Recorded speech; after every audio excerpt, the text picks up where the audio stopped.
ಅಂತಾರಾಷ್ಟ್ರೀಯ ಗ್ರಂಥಾಲಯ ಸಮ್ಮೇಳನದಲ್ಲಿ ಸ್ವಾಮಿ ಜಪಾನಂದಜಿ ಅವರ ಸ್ಫೂರ್ತಿದಾಯಕ ಭಾಷಣ. ತುಮಕೂರಿನ ಬಿರ್ಲಾ ಸಭಾಂಗಣದಲ್ಲಿ ನಡೆದ ಅಂತಾರಾಷ್ಟ್ರೀಯ ಗ್ರಂಥಾಲಯ ಸಮ್ಮೇಳನದಲ್ಲಿ ಪೂಜ್ಯ ಸ್ವಾಮಿ ಜಪಾನಂದಜಿ ವಿಶೇಷ ಭಾಷಣಕಾರರಾಗಿ ಭಾಗವಹಿಸಿದರು. ಸಿದ್ಧಗಂಗಾ ಮಠದ ಪೂಜ್ಯ ಶಿವಸಿದ್ದೇಶ್ವರ ಸ್ವಾಮೀಜಿ, ಬಸವರಾಜ ಹೊರಟ್ಟಿ, ಕಾಲೇಜು ಶಿಕ್ಷಣ ಆಯುಕ್ತ ಡಾ. ಶ್ರೀಮತಿ ಶೋಭಾ ಸೇರಿದಂತೆ ಹಲವು ಗಣ್ಯರು ಉಪಸ್ಥಿತರಿದ್ದರು. ಸ್ವಾಮಿ ಜಪಾನಂದಜಿ ತಮ್ಮ ಭಾಷಣದಲ್ಲಿ ಗ್ರಂಥಾಲಯಗಳು ಉತ್ತಮ ಮನುಷ್ಯನನ್ನು ರೂಪಿಸುವ ಜ್ಞಾನ ಕೇಂದ್ರಗಳಾಗಿವೆ ಎಂದು ತಿಳಿಸಿ, ಓದು ಅಭ್ಯಾಸವು ಜೀವನ ಮೌಲ್ಯಗಳನ್ನು ಬೆಳೆಸಲು ಅತಿ ಮುಖ್ಯವೆಂದು ಒತ್ತಿ ಹೇಳಿದರು. ಕೃತಕ ಬುದ್ಧಿಮತ್ತೆ ಯುಗದಲ್ಲಿ ನಮ್ಮ ಸಂಸ್ಕೃತಿ ಮೌಲ್ಯಗಳ ಸಂರಕ್ಷಣೆ ಅಗತ್ಯವಿದೆ ಎಂದು ನೆನಪಿಸಿದರು. ಶಿಕ್ಷಕರು ಮತ್ತು ಪೋಷಕರು ಮಕ್ಕಳಲ್ಲಿ ಓದುವ ಹವ್ಯಾಸ ಬೆಳೆಸುವ ಜವಾಬ್ದಾರಿಯನ್ನು ಗಂಭೀರವಾಗಿ ತೆಗೆದುಕೊಳ್ಳಬೇಕು ಎಂದು ಸಂದೇಶ ನೀಡಿದರು. ಸ್ವಾಮೀಜಿಗಳ ಪರಿಣಾಮಕಾರಿ ಭಾಷಣ ಕಾರ್ಯಕ್ರಮದಲ್ಲಿದ್ದ ಎಲ್ಲರ ಮೆಚ್ಚುಗೆಗೆ ಪಾತ್ರವಾಯಿತು.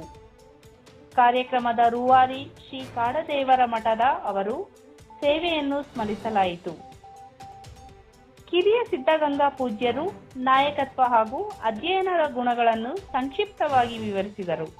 ಒಟ್ಟಿನಲ್ಲಿ ಈ ಸಮ್ಮೇಳನವು ಅರ್ಥಪೂರ್ಣ ಚಿಂತನೆಗಳಿಗೆ ವೇದಿಕೆಯಾಯಿತು. ಬುದ್ಧಿವಂತನಾದ ಒಬ್ಬ ವ್ಯಕ್ತಿಗೆ ಒಂದು ಕರೆ ಬಂತು, ನಮ್ಮ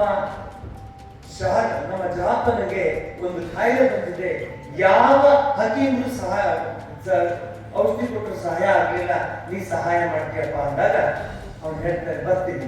ಅದ್ರ ಕಂಡೀಷನ್ ಕಿಲ್ಜಿಯವನು ಒಂದು ಕಂಡೀಷನ್ ಆಗಿತ್ತು.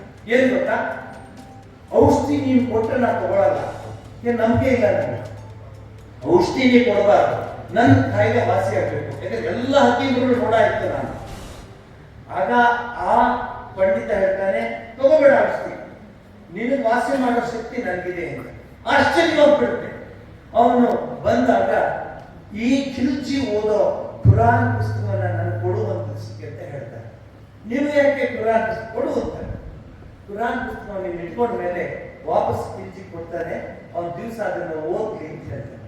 ಅವನು ಪೂರ್ತಿ ಓದೋವರೆಗೆ ನಾನು ಇಲ್ಲೇ ಇರ್ತೀನಿ ಅಂತ ಹೇಳ್ತಾನೆ. ಪೂರ್ತಿ ಓದಿದ ನಂತರ, ಇವಾಗ ಹೇಳಿ ನೀವು, ಪೂರ್ತಿ ಓದಿದ ನಂತರ ಖಿಲ್ಜಿಗೆ ಯಾವ ಕಾಯಿಲೆ, ಯಾವ ಹಕೀಮನು ಅದನ್ನ ವಾಸಿ ಮಾಡಕ್ಕಾಗಲಿಲ್ವೋ ಆ ಕಾಯಿಲೆನ ಈ ಪಂಡಿತ ತನ್ನ ಚತುರತೆಯಿಂದ ಅವನಿಗೆ ವಾಸಿ ಮಾಡ್ದ. ಏನಾಯ್ತು, ಅವನ ಔಷಧಿ ಕೊಡಲಿಲ್ಲ, ಬದಲಾಗಿ ಅರೋಮಾ, ಆ ಪೌಡರ್ನ ಪ್ರತಿಯೊಂದು ಪೇಜಲ್ಲೂ ಹಾಕ್ಬಿಟ್ಟಿದ್ದ.